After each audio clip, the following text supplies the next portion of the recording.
आतंकवाद क्षेत्रीय एवं वैश्विक शांति के लिए प्रमुख खतरा बना हुआ है। हम चुनौती से निपटने के लिए निर्णायक कार्रवाई आवश्यक है। आतंकवाद चाहे किसी भी रूप में हो, किसी भी अभिव्यक्ति में हो, हमें इसके विरुद्ध मिलकर लड़ाई करनी हो। अब बात कर लेते हैं इस जमहूरी मुल्क पाकिस्तान की। पूछा किसी ने?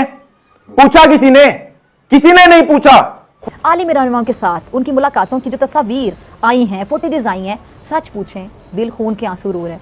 ये हैं हमारे लीडर, ये हैं हमारे नुमाइंदे, जिनकी बॉडी लैंग्वेज देखकर इन्हें आप देख लें कि कोई मिस्टर बीन से तशबीह दे रहा है और कोई इन्हें चार्ली चैपलिन करार दे रहा है, जो कि अफसोस की बात है हमारे लिए। आलमी सतह पर जगहसाई हो रही है।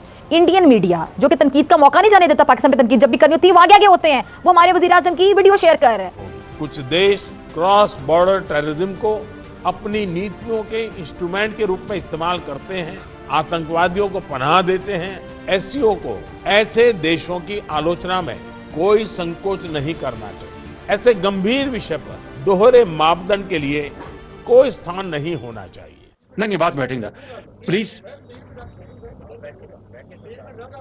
मैं आपसे बात करेंगे ना, मैं बात करेंगे आपसे।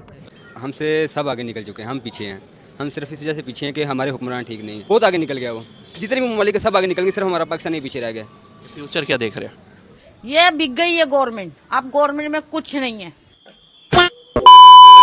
जय हिंद दोस्तों, आज 22वां वर्चुअल शिखर सम्मेलन एससीओ का संपन्न हुआ, जिसकी अध्यक्षता मोदी साहब कर रहे थे, जहां पर निमंत्रण दिया गया पाकिस्तान, अफगानिस्तान, उज्बेकिस्तान को साथ पुतिन साहब और चीन भी वहां पर शामिल थे।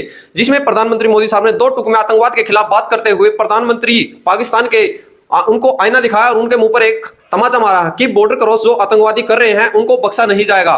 वहीं पाकिस्तान के प्रधानमंत्री शहबाज शरीफ को मोदी साहब ने खुल्लम खुला बोल दिया कि हम अफगानिस्तान के साथ है और अफगानिस्तान हमारा सबसे अच्छा दोस्त है और हम अफगानिस्तान की हर तरह से मदद करेंगे। अगर कोई भी अफगानिस्तान को धरती को टेररिस्ट के रूप में प्रयोग करेगा तो उसको बख्शा नहीं जाएगा। सुनिए मोदी साहब ने और क्या कहा। आप लोग क्या कमेंट सेक्शन में जरूर रखें। वीडियो को लाइक करना भाई ना भूले। वीडियो शुरू करते हैं।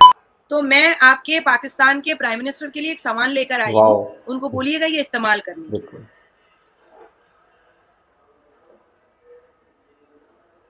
ये जेंट्स हैंकी है, मर्दों का रुमाल है।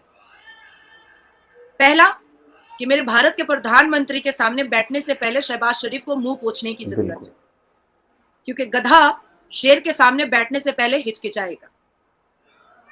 और दूसरा, ये रुमाल इसलिए मैं शहबाज शरीफ को दे रही हूं कि उनकी शक्ल देखने से ही ना टेररिज्म की बू आने लगती है। तो मुंह पर, जैसे मुसलमान में ना नया नया दूल्हा निकाह पर जब बैठता है तो मुंह पर रुमाल रख करके बैठता है, उसी तरीके से शहबाज शरीफ को मेरी तरफ से कहिएगा कि मुंह पर रुमाल रख करके बैठे, क्योंकि वो मुंह खोलेगा ना तो कहीं ऐसा ना एहसास हो जाए हमें कि कोई किसी इस्लामिक देश का प्राइम मिनिस्टर नहीं, टेररिज्म का सरदार बात कर रहा है। अफगानिस्तान की स्थिति का हम सभी की सुरक्षा पर सीधा प्रभाव पड़ा है। अफगानिस्तान को लेकर भारत की चिंताएं और अपेक्षाएं एससीओ के अधिकांश देशों के समान है। अफगान नागरिकों को मानवीय सहायता, एक समावेशी सरकार का गठन, आतंकवाद और ड्रग तस्करी के विरुद्ध लड़ाई हमारी साझा प्राथमिकताएं हैं। भारत और अफगानिस्तान के लोगों के बीच सदियों पुराने मैत्रीपूर्ण संबंध रहे। पिछले 2 दशकों में हमने अफगानिस्तान के आर्थिक और सामाजिक विकास के लिए योगदान दिया। 2021 के घटनाक्रम के बाद भी हम मानवीय सहायता भेजते रहे। यह आवश्यक है कि अफगानिस्तान की भूमि पड़ोसी देशों में अस्थिरता फैलाने या एक्सट्रीमिस्ट विचारधाराओं को प्रोत्साहित करने के लिए उपयोग न की जाए। गधेड़ों की फौज गधे के साथ ही रहती है। बिल्कुल सही बात। कुत्ते की फौज कुत्ते के साथ ही रहना पसंद करती है, और शेर शेर के साथ ही रहना पसंद करता है। 75 साल हो गए हैं, कोई भी नहीं बोल रहा उनको। तमाम मुसलमान इकट्ठे नहीं होंगे तब तक नहीं हो सकता। मतलब शहबाज शरीफ साहब अभी अमन का पैगाम लेकर जा रहे हैं पड़ोसी मुल्क, तो अमन हो सकता है या नहीं? अमन कहते किसे हैं? पहले चीज़ तो ये है, अमन तब होता है कि जब दुश्मन को भी पता होगा यार ये इंसान है, हमने इंसान की कदर करनी है। उनको तो ये ही नहीं पता, वो तो एक बछड़े के पीछे मुसलमान को मार देते हैं। मतलब कि अमन हो ही नहीं सकता? हो ही नहीं सकता, ये अल्लाह है। वहाँ पर हमसे ज्यादा मुसलमान रह रहे हैं इंडिया में, भारत में। हमें पता है भाई, हमसे ज़्यादा अरब के हिसाब से मुसलमान है वहाँ पे। मेन चीज़ ये है कि उनके जो गवर्नमेंट है, जैसे हमारे यहाँ पे है जिसकी लाठी उसकी भैंस, वहाँ पे भी ऐसी ही है। ये नहीं सही हो सकता। बिल्कुल सही नहीं हो सकता। मुसलमान को मार रहा है, लड़ रहे, तो हम इस बारे में बात क्यों नहीं करते? नहीं देखें, ये चीज़ें जो है ना आइन पे आती हैं। सही। किसी पुलिस वाले से पूछ लो भाई कानून क्या है, वो कहता भाई असि खुद कानून है। तो मेन चीज़ ये है कि मान लेते हैं हम कुछ गलत हैं लोग, इंशाल्लाह हो जाएगा। सर आपको पता है इंडिया की इकोनॉमी कहाँ चली गई है? वो तरक्की याफ्ता मुल्क में चली गई। भाई देखें, उन्होंने अपनी आवाम को फैसिलिटी दी है, गुर्बत हमसे ज़्यादा है। सर फैसिलिटीज की बात, अगर गुर्बत हो हमसे ज्यादा तो वो फैसिलिटीज कैसे दे सकते हैं? भाई देखें, उन्होंने अपनी आवाम को रोटी कपड़ा तो दिया है ना। मान देता ही पैगाम अमन का है, लेकिन उधर हम क्यों नहीं दे रहे? आप क्यों नहीं दे रहे अमन का पैगाम? भाई हमें उन पर भरोसा ही नहीं है। भारत पे मेन चीज़ तो ये है। सर किस बात पे भरोसा? कहते हैं ना वो खतरियाँ को बचो, ये खतरी हैं जितने भी हैं, इनसे जितना मर्जी कर लो, इन्होंने हमें डसने से बात नहीं आना।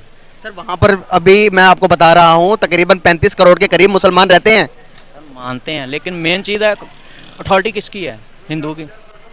अब फॉर एग्जांपल कि मैं आपको मिसाल देता हूँ, आपने कहा कि एक बछड़े काटने पर वहाँ पर लाशें बिछा देते हैं। यहाँ पर आपके सामने कोई हमारे नज़दीक सुअर का गोश्त, जिसका नाम ही नहीं लेना चाहिए, अगर कोई उसकी कुर्बानी करे तो आप उसे क्या कहेंगे? हो भी नहीं सकता। पहली चीज मैं वही बात कर रहा हूँ, यहाँ पर नहीं देखा ना, उन्होंने भी नहीं देखा। गाय वो अपने अफजल मानते हैं, गाय के अलावा कुछ भी कुर्बान कर सकते हैं। वो चीज को कहते हैं कि भाई आप करो, आपका मजहबी फेल है। गाय को वो अहमियत देते हैं। मैं आपसे सवाल ये पूछ रहा हूँ कि अगर हमारे सामने यहाँ पर कोई सुअर का गोश्त, सुअर को काटे तो हम क्या क्या करेंगे उसके साथ? भाई सुअर का तो यहाँ पे तस्वर ही नहीं है। पहली चीज ये है, हम लोग क्या करते हैं, गांव में जाके देखें, हम भी जाते हैं बॉर्डरों पे, हमारी इधर मेरा सवाल के जवाब होता है बस। सरकार की बात है। मैं यहाँ पर आप जो सुअर का अगर आपके सामने काटे तो आप क्या कहेंगे? उसका क्या करेंगे? उसको यही करेंगे ना, मारने की। उसको पहले तो समझाएंगे प्यार से कि भाई ये ना करो, हमारे लिए ये नापाक चीज है, ये आपके लिए जान के लिए भी खतरा है। उसे समझाओगे ना? नहीं समझेगा तो आप उसे।